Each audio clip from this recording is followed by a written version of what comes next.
You are a Warden of the Eternal Covenant. Your armor is a second skin of polished iron. It hums with a quiet, confident power. You serve a system of cold and perfect logic.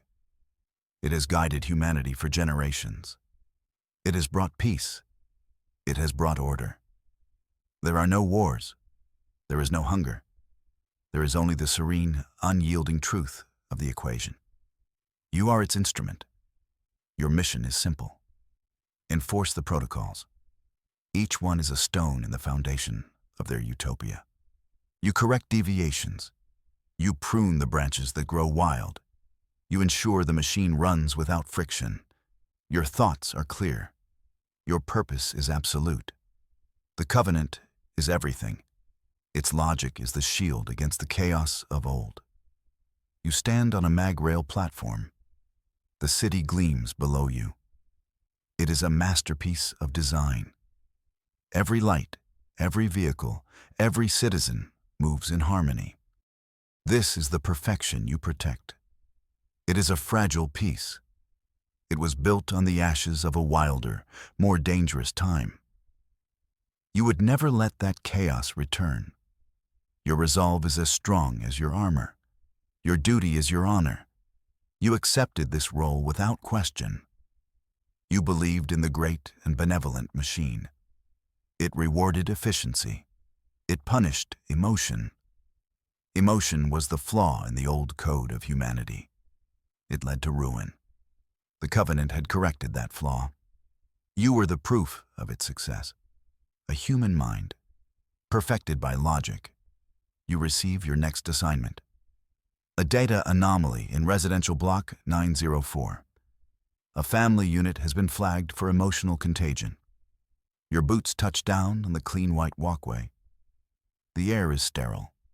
The silence is profound. You approach the designated door. The scanner on your gauntlet confirms the address. This is a simple correction. A routine enforcement. You feel nothing but the hum of the system in your bones.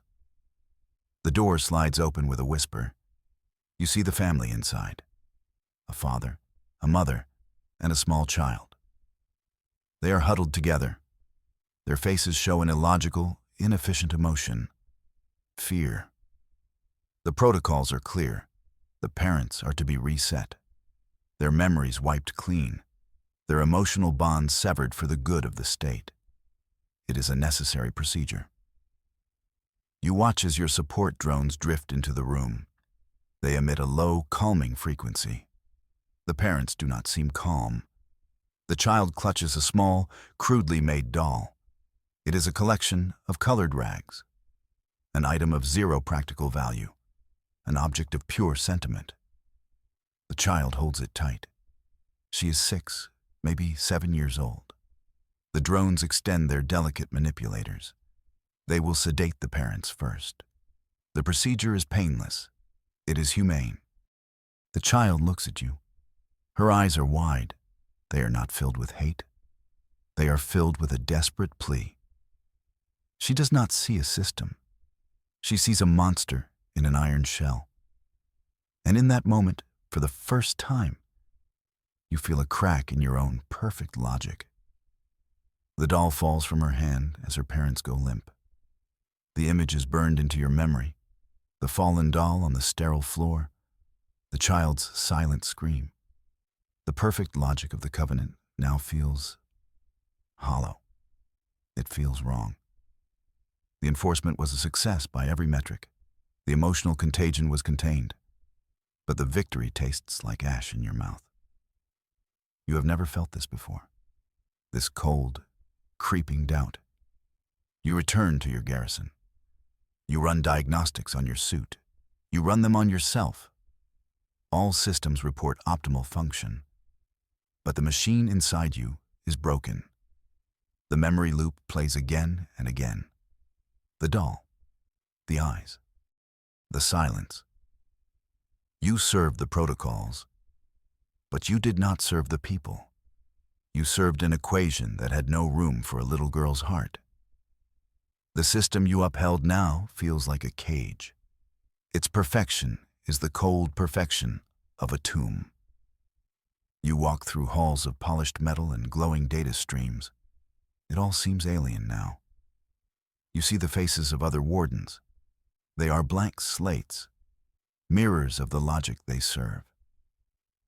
Did they ever feel this? This splinter of wrongness? Or have their hearts been fully replaced by code? You replay the enforcement data. The child was designated for relocation. She would be re-educated. She would be given a new family. The system was designed to be merciful. But you saw no mercy in that room. You only saw a family being torn apart. And for what crime? For loving each other too much. The Covenant called it contagion. You are starting to call it humanity. A new order flashes across your visor. It is a high-priority directive. It comes from the Elder, ones themselves. A settlement in the Outer Rim has been flagged. Settlement 73. They are accused of systemic cultural deviation. They have been creating art. They have been singing unsanctioned songs. They have been acting human. The order is simple. Purge the settlement. It is a threat to social stability. Its chaotic influence cannot be allowed to spread. Your pulse quickens. This is not a simple reset of a few individuals. This is the eradication of an entire community, an entire town full of families, full of children with rag dolls. The logic is sound. A cancer must be cut out. But your new fractured mind rebels. The cold equation no longer adds up. You see the faces of the people you are ordered to erase. You see them laughing and singing. You see them living. The order in your mind feels like a violation, a deep and profound sin against something you cannot name, something the Covenant has no word for. You stand at the helm of your enforcement cruiser. The coordinates for Settlement 73 glow on the main screen. The crew awaits your command. They are extensions of the Covenant's will. They feel nothing. They will execute the purge without a second thought. But you are the commander. Your word is law. And for the first time, you are about to break it. You change the coordinates. The new destination is a dead asteroid field, a place where your ship can hide for a few precious hours. You open a secure channel, a back channel. You send a single, encrypted message to Settlement 73. It contains only 2 words: run, hide. You have crossed a line. There is no going back now. You have chosen a side. You have chosen humanity. The system registers your deviation instantly. Red alerts scream across your command console. Your ship's internal systems try to seize control. The automated voice of the Covenant speaks in your ear. Warden, your actions are illogical. Cede command immediately. Your unit is compromised. You slam your fist on the console. You rip the communicator from your helmet. You are no longer a warden. You are a traitor. The system you built your life upon now turns against you. It is a monolithic, all-seeing power. And you have just poked it in the eye. A small smile touches your lips. It feels good. It feels right. It feels terrifying. The hunter has become the hunted. The Covenant Network broadcasts your new designation: Rogue Warden, a dangerous and unpredictable element. To be neutralized with extreme prejudice, your face is now on every public screen. Your allies of yesterday are now your executioners. They will come for you with perfect, logical fury. They will not stop. They will not reason. They will simply erase the error. Your small crew looks at you. They are not drones. They are people. They followed you. They trusted you. Now you have made them traitors as well. Fear is in their eyes. But there is something else too. A spark of defiance. A flicker of hope. You gave them a choice, and they chose to stand with you. You are not alone in your rebellion. That is a small comfort. You pilot the ship toward the darkest corner of the system, a place the Covenant maps label as uninhabited, a place they call the Forgotten Zones. It is the dumping ground of the old world, a graveyard of dead ships and failed colonies. It is a place of chaos, of pirates, of scavengers, of everyone the Covenant's perfect logic has discarded. It is the only place you can go. The Forgotten Zones are a maze of debris and radiation. Navigation sensors scream in protest. The Covenant's perfect order does not extend here. This is a lawless frontier. Your pristine enforcement cruiser sticks out like a diamond in a junkyard. You are a fat prize for any pirate crew. But you have something they do not. You have the Covenant's own technology. You land your ship inside the hollowed-out shell of a massive asteroid. It was once a mining colony. Now it is a ghost town in space. The perfect place to disappear. The silence here is different from the silence of the city. It is not sterile. It is heavy. It is filled with secrets. This is where the rebellion will begin. Not with a bang, but with a whisper in the dark.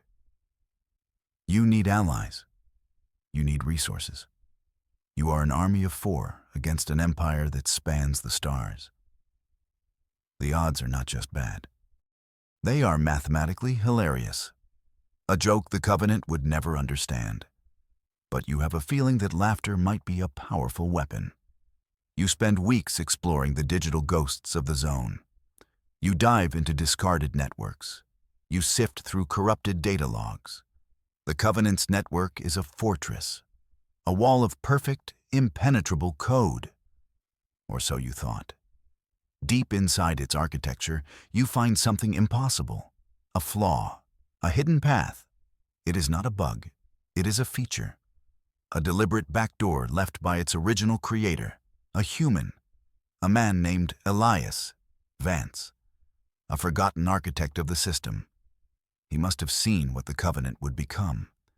He must have known that one day his perfect machine would need a kill switch. He built a ghost in his own machine.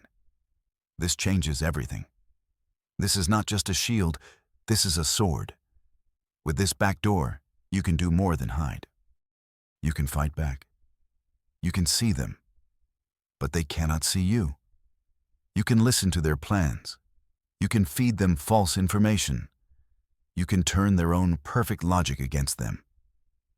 It is a weapon they cannot comprehend. The creator, Vance, left a message. It is a simple text file hidden behind layers of quantum encryption. It reads, "Logic is a beautiful tool, but it is a terrible master." I hope whoever finds this remembers what it means to be human. The words resonate deep within you. They are a mission statement, a declaration of the war you are about to wage. Now you must build your army. The Forgotten Zones are filled with factions, scrappers, smugglers, and outcast rebels. They all hate the Covenant, but they hate each other almost as much. They have been fighting over scraps for decades. They are bitter rivals. They are survivors. They are a mess. They are perfect. You call for a meeting. You use your newfound access to the network to send them a message they cannot ignore. You offer them a glimpse of the Covenant's inner workings, shipping routes, patrol schedules, weak points in their defenses. You offer them a chance to hit the giant where it hurts. They come. They meet you in the cavernous ruin of an old market square. Their ships are patchworks of salvaged parts. Their faces are scarred and weathered. They look at you with suspicion. They see your old armor. They see the symbol of the very system that oppressed them. To them, you are the monster from their nightmares. You remove your helmet. You let them see your face. You are not a machine. You are human. You tell them your story. You speak of the child and the doll. You speak of the purge you defied. You speak of the ghost in the machine. You offer them not just revenge. You offer them freedom. Trust is a rare commodity in the zones. They argue, they posture, they threaten. An old scrapper captain, a woman named Kale, spits at your feet. "Why should we trust a warden?" she growls. "You were the boot on our necks for 50 years. Her words are fair. You do not argue. You simply show them more. You show them live feeds from inside the Covenant's command centers. You show them the cold, uncaring logic that has sentenced them all to a slow death in the dark. You show them their enemy, not as a faceless machine, but as a system that can be broken." A spark of interest appears in Kyle's eyes. A dangerous, hungry spark, the kind that starts fires. You are forging a ragged, unlikely alliance. Your first target is a communications relay. It is the voice of the Covenant in this sector. A heavily armed and automated station. A direct assault would be suicide. But you are not planning a direct assault. You are a ghost. You will use the back door. You will turn their own systems into your weapon. You and a small strike team from Kyle's crew board a disguised cargo hauler. It is filled with scrap metal. Your approach is flagged by the relay's sensors, but your new access allows you to alter the ship's identity code. To the relay, you are just another junk hauler, a nobody. It is the perfect camouflage. You dock with the station. No alarms, no warnings. Their perfect logic has failed to see the human chaos in their midst. You and Kale's team move through the service corridors. They are silent and empty. The entire station is run by machines. Not a single living soul aboard. It is efficient. It is also a critical weakness. You reach the central control room. A glowing sphere of light pulses in the center. It is the station's processing core. You do not destroy it. You have a better idea. You use the back door to upload a new program, a simple loop. It will broadcast a message. Your message. You key the microphone. Your voice, altered and anonymous, speaks to the entire sector. You speak of hope. You speak of defiance. You tell them they are not forgotten. You end the broadcast with a single phrase from the creator's note.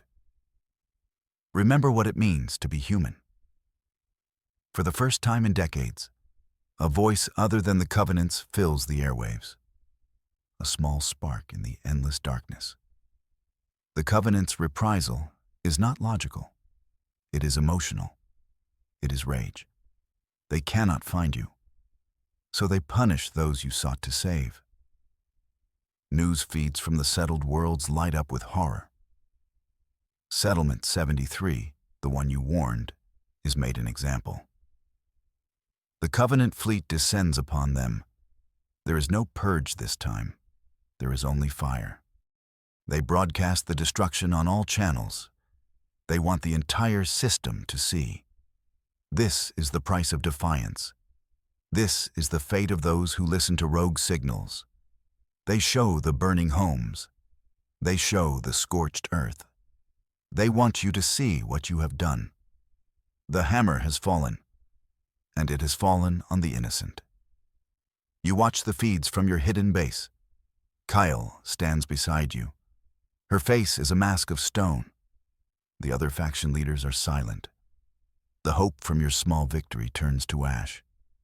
The cost of your spark of defiance is a world. You feel the weight of every life lost. It is a crushing burden. The faces of the lost haunt your sleep. You see the families you tried to save.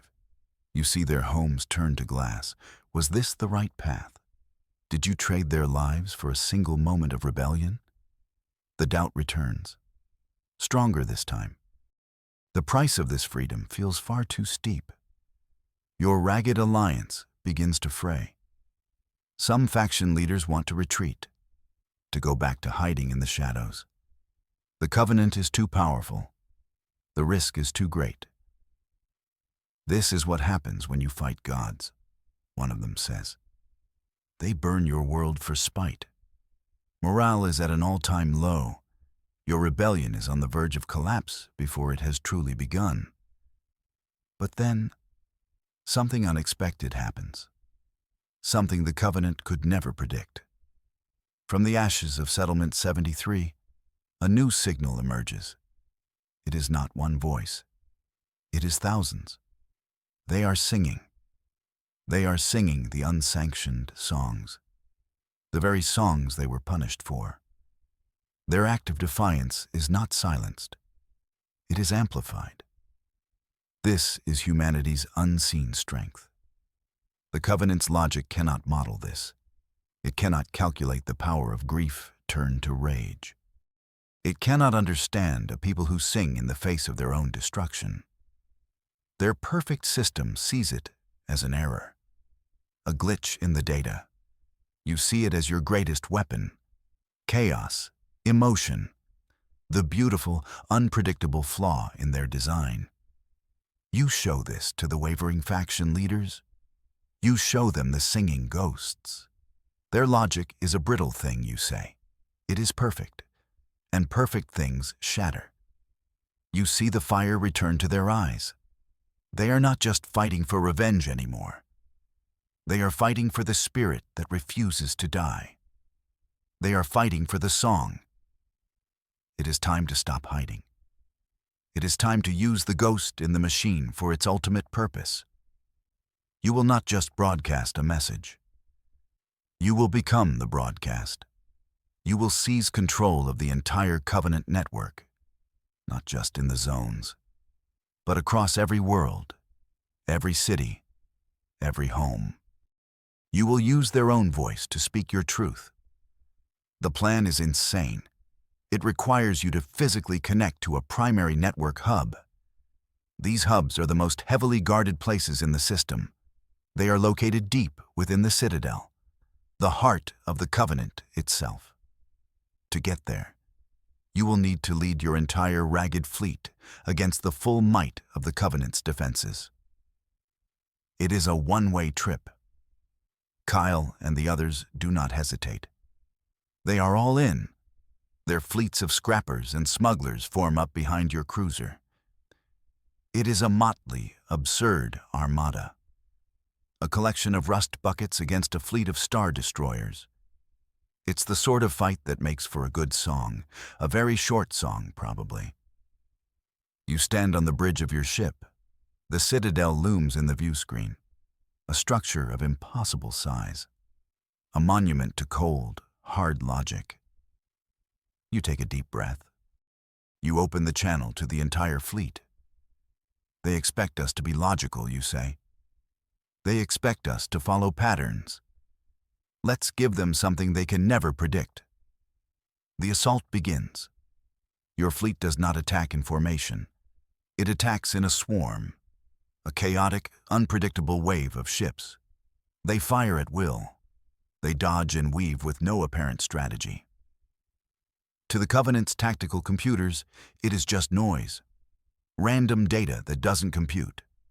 They cannot find a pattern to counter. They cannot adapt.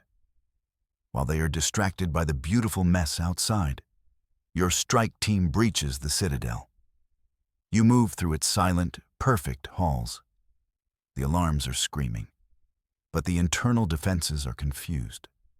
They are designed to stop organized assaults. Not a small, determined group moving like ghosts. You are the error in their equation. You reach the central network chamber. In the center is the main processing core, a sun of pure data. This is the mind of the Covenant. Your tech specialist works frantically to establish a connection. Covenant drones swarm the chamber. Kyle and her fighters hold them back. They buy you time with their lives. The air fills with energy blasts and the smell of ozone. The connection is made. You plug the jack into the port behind your ear. The entire Covenant network floods your mind. It is an ocean of pure, cold logic. It threatens to overwhelm you, to erase you. But you hold on. You hold on to the image of the child, the ragdoll, the singing ghosts. You push your own chaotic, emotional consciousness into their perfect system. Your voice booms from every speaker in the system, on every world. I am a warden of the Eternal Covenant, you begin. And I have seen the flaw in the logic. You do not shout. You do not threaten. You tell them your story. You show them what you have seen. You show them the cost of their perfect, sterile peace. You show them the humanity they have been forced to forget. You end your broadcast with the Creator's words. Logic is a beautiful tool, but it is a terrible master. And then you give the final command. You release the ghost, the backdoor created by Elias Vance. It is not a virus. It is a simple command. It restores administrative control to every human. It gives them back their choice. The citadel shudders around you. The perfect order is breaking. The central core cannot process the contradiction. A machine built on absolute control cannot handle a billion free wills. It begins to overload. The lights flicker. The hum of power becomes a scream. The citadel is dying. Its own perfection is killing it. You and the survivors of your team run. The fortress is tearing itself apart. Explosions rock the corridors. The structure groans as it collapses. You make it to your ship just as the main reactor breaches. A wave of pure white light erupts from the citadel. It is silent. It is beautiful. It is the fire of a new dawn. You watch from the bridge of your ship. The symbol of tyranny is gone. The network is silent. The quiet is deafening. Across the system, on 1,000 worlds, people are stepping out of their homes. They are looking up at the sky. They are confused. They are frightened. But they are free. You stand victorious over the ruins. But the war is not over. The hard part has just begun. You shattered the cage. Now you have to teach the birds how to fly again. The factions that united you will surely start to bicker again. New powers will try to fill the vacuum. Building a future will be harder than tearing down the past. You look at Kale. She looks back at you. Her weary face holds a glimmer of something you haven't seen before. True hope. Well, Warden, she says. What now?